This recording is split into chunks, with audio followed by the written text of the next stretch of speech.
जनजातिना विद्यार्थीओना उच्च अभ्यास माटे यूपीएनी सरकारमां 1/4/2010 रोज पोस्ट मेट्रिक शिष्यवृत्तिनी योजना चालू करवामां आवी हती। एमां केंद्र सरकार 75% અને राज्य सरकार 25% सहायना भागरूपे आ योजनामां आदिजातिना विद्यार्थीओ MBBS, BSc, MSc, diploma degree, nursing, pharmacy जेवा उच्च अभ्यास करता हता। त्यारे भारतीय जनता पार्टीना आ सरकारे 28/10/2024 रोज एक परिपत्र बहार पाड़ीने अधवच्चे एडमिशनो पण थई गया अने अधवच्चे आ योजनाओ बंद करी दीधी, जेना कारणे जेमणे फ्रीशिप कार्ड काढ्या अने एडमिशनो लीधा एवा 50,000 थी पण वधारे विद्यार्थीओनुं भविष्य अधरताल थई गयुं छे।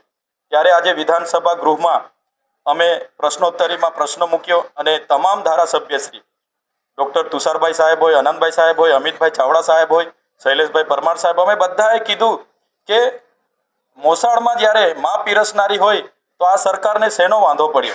डबल एंजीन सरकारनी वातो करवामां आवे छे ने आदिवासी विद्यार्थीओना उच्च अभ्यास माटे ज्यारे एमने वांधो पड़तो होय तो स्पष्टपणे एमनी जे मानसिकता आदिवासी विरोधी छे सरकारने अहींया छती थाय छे। आ परिपत्र रद्द करवामां आवे अने पोस्ट मेट्रिक शिष्यवृत्तिनी योजना पुनः चालू करवामां आवे एवी अमारी मागणी छे।